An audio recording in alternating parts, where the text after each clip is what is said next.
the trends down. So if you buy in and it turns against you, you start losing money, you have to cut it at one point. You have to take a small loss, get out, regroup, try again to get in.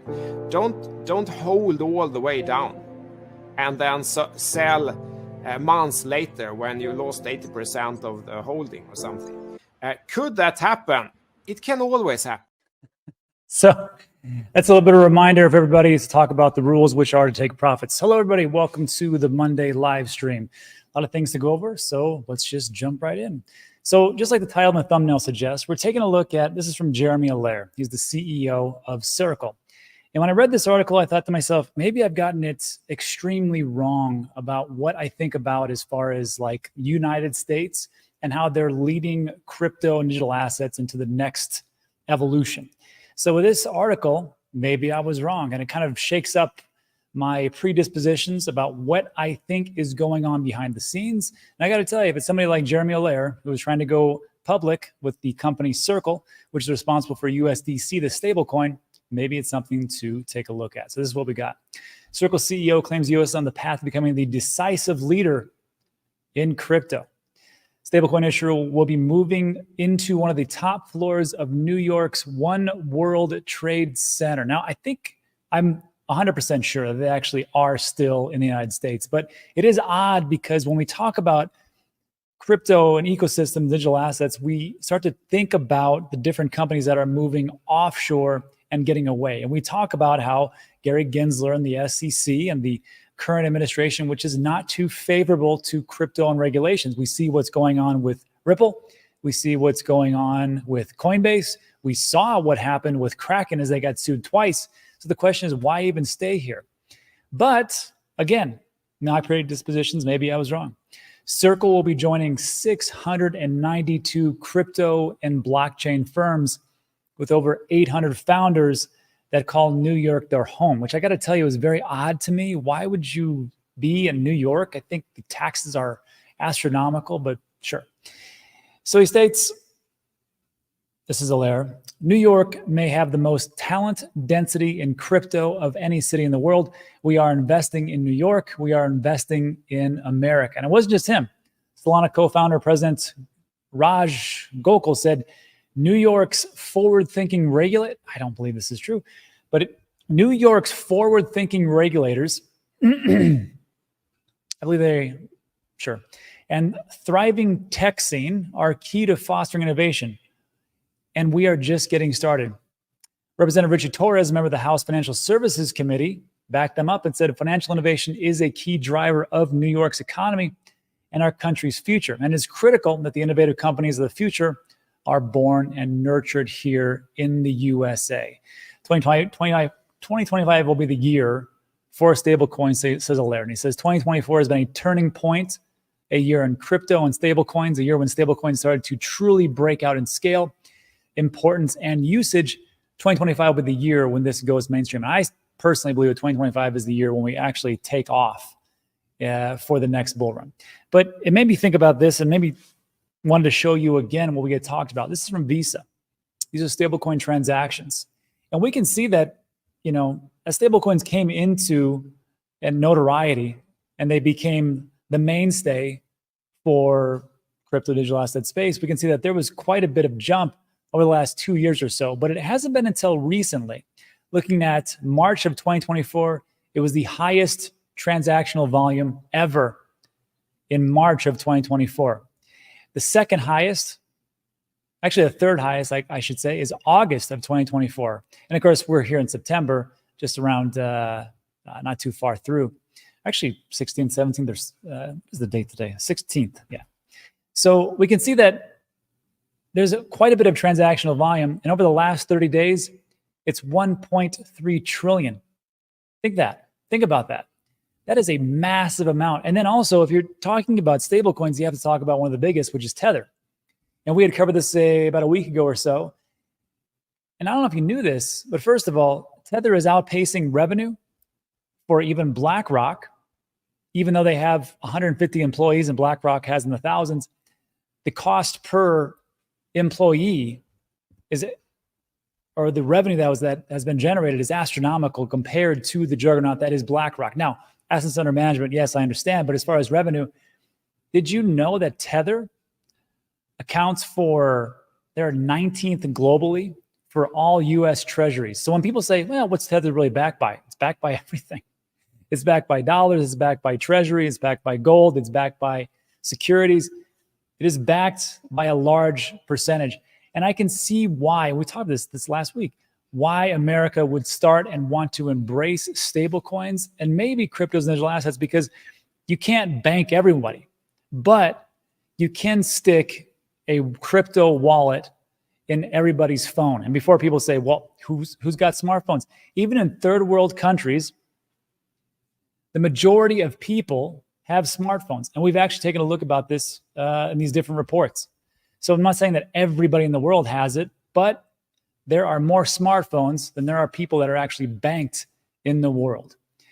So we have that piece, and I just thought to myself, man, maybe I'm wrong. And then on top of that, this just came out today, and this isn't a big deal, but slowly, and then everything starts to take off.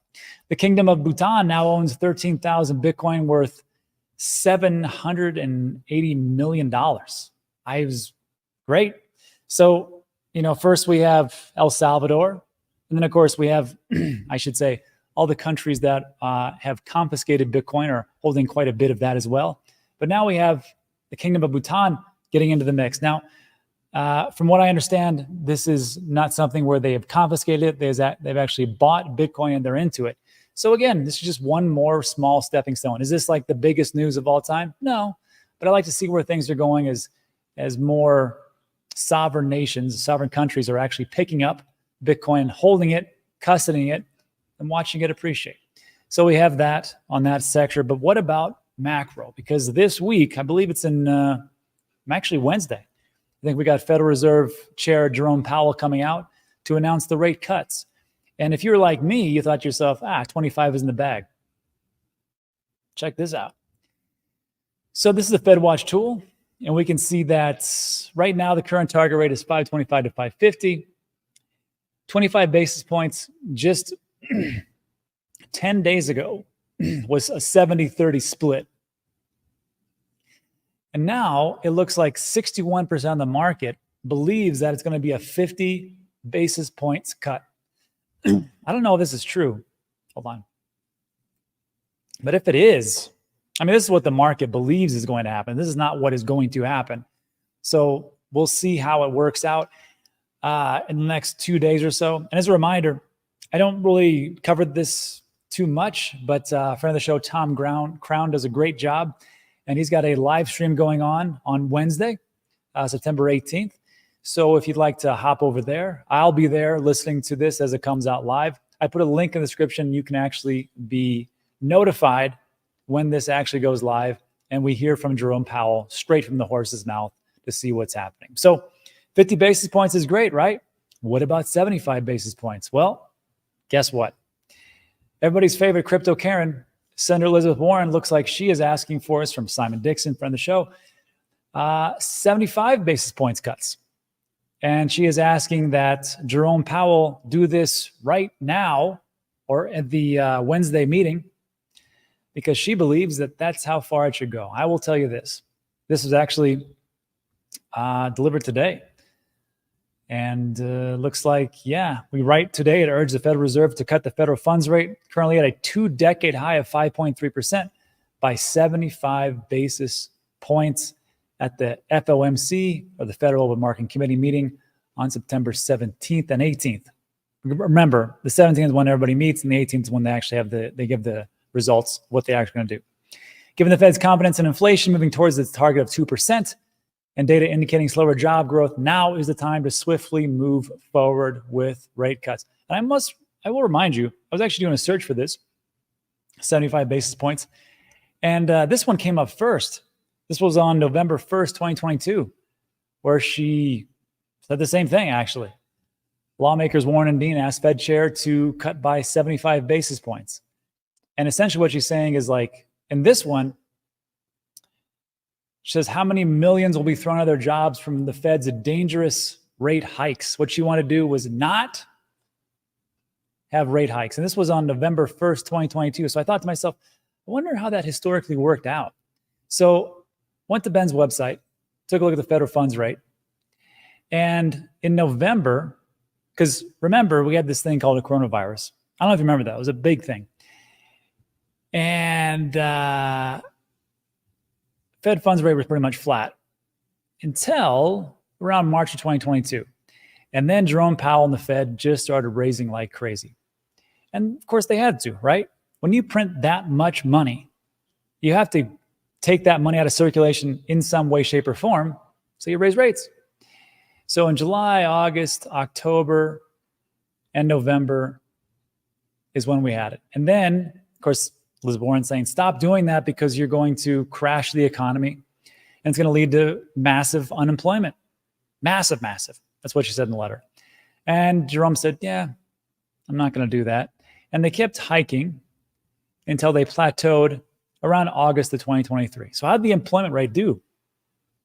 Not bad. So actually, in November, and they kept raising, the unemployment rate actually went down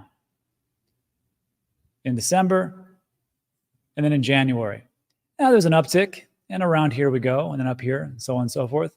But it wasn't as bad as what Elizabeth Warren claimed to be. Now, I'm not here to say that Elizabeth Warren's evil or she's just totally wrong on that one. We all make little mistakes, but I don't think it was that big of a deal. I don't know if 75 basis points is the answer, but that's way above my pay grade. That's it for today. So look, if you like today's video, give it a thumbs up, consider subscribing. Everything we talk about is time sensitive. Now, if you want to do a little Q&A and go over some questions right here, I'll answer all your questions to the best of my abilities. But if you got to take off, take off. Thanks so much for stopping by.